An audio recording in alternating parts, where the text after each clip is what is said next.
Okay, so I'm wearing my Star Trek shirt again, and I'm pretty much making this video for myself. And in full disclosure, I absolutely love Star Trek. I cannot tell you how many nights I have spent watching it before I go to sleep.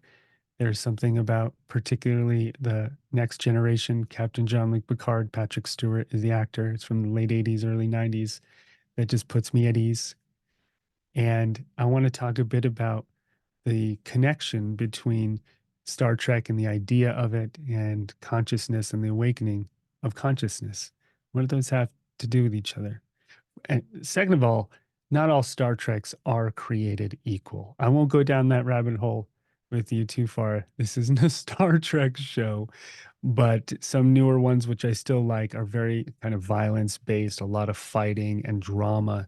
But the original Star Trek was actually meant to not have a lot of drama between the characters. And it was really meant as a deep philosophical inquiry into life and into the universe. And so, as human beings entered future centuries, we learned warp travel, which is beyond light speed travel. So we can go out into the stars, meet other species, learn to accept them, learn their differences, and open up the human curiosity into the rest of the galaxy.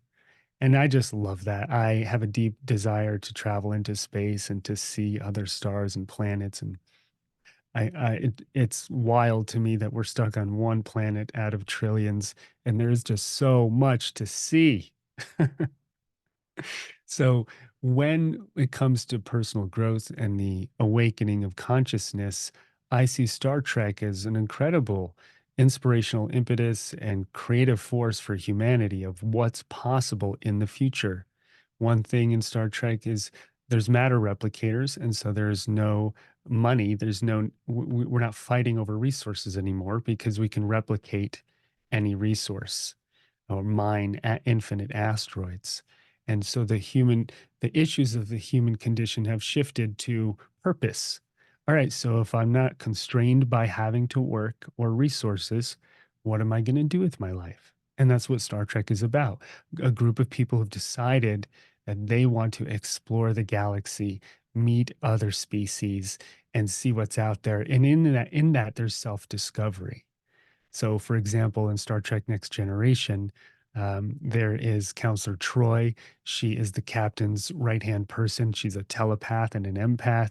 And a lot of episodes have to do with her feelings and the people she's helping and people's inner psyches and their own discoveries through challenges. And I just find it incredibly useful and fascinating. It's also very boring for a lot of people. So it might not be your cup of tea. But for me, teaching, traveling so much, I've talked to so many people that think the world is ending, that it's never been worse than it is, that there's political division, climate change, war, terrorism, all these things that do exist and are happening. And so there's a lot of pessimism about the future of humanity, of the earth itself. But I think that eventually, I don't know if it's a prediction, maybe it's more of a hope that humanity, we're in our adolescence and we will grow through this. We're only a few hundred years into the scientific revolution, 400 or so years into that, the industrial revolution. Now we're into the information technology, AI ages. We're a few minutes old. And so hopefully if we can not annihilate ourselves in the next century or two, that we can make it into a place of technological innovation and personal growth and the awakening of consciousness, to a place where we're no longer at war, where there's not a scarcity of resources, and we learn to live in balance with the planet. Now, part of that is external, the inventions that we come up with, the way we deal with climate change and pollution and nuclear weapons, all of that. But the other part of that is internal. And so we're not going to shift the planet if we live in fear, if we live in anger, if we live in racism and hate. We're not going to shift. No matter what we invent, no matter how cool our inventions are, we'll use them to hurt each other like we have. So we can use fire to warm up our food, or we could use it to burn each other's houses down, right? Same thing with AI and whatever comes beyond that. And so we have to shift ourselves from the inside out. Otherwise, the future will be pretty dark. And I think that some folks on this planet are, some are not yet. I don't know what direction it's ultimately going to go, but I love Star Trek because it's an inspiration of what can be in the future: diversity, equality, exploration, innovation.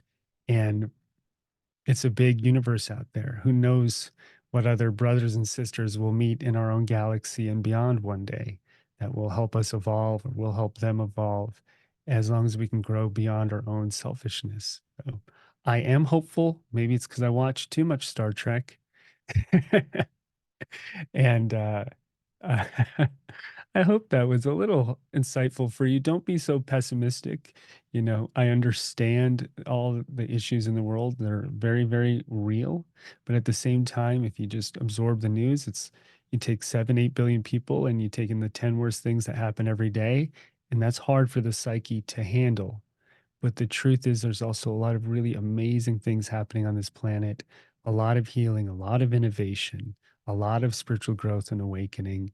And it's all kind of all of the above at the moment. So you get to decide where you want to put your attention, energy, and where you want to grow. And hopefully one day I will see you in space. Love you. And yeah, live long and prosper as always, from one meditation nerd to another.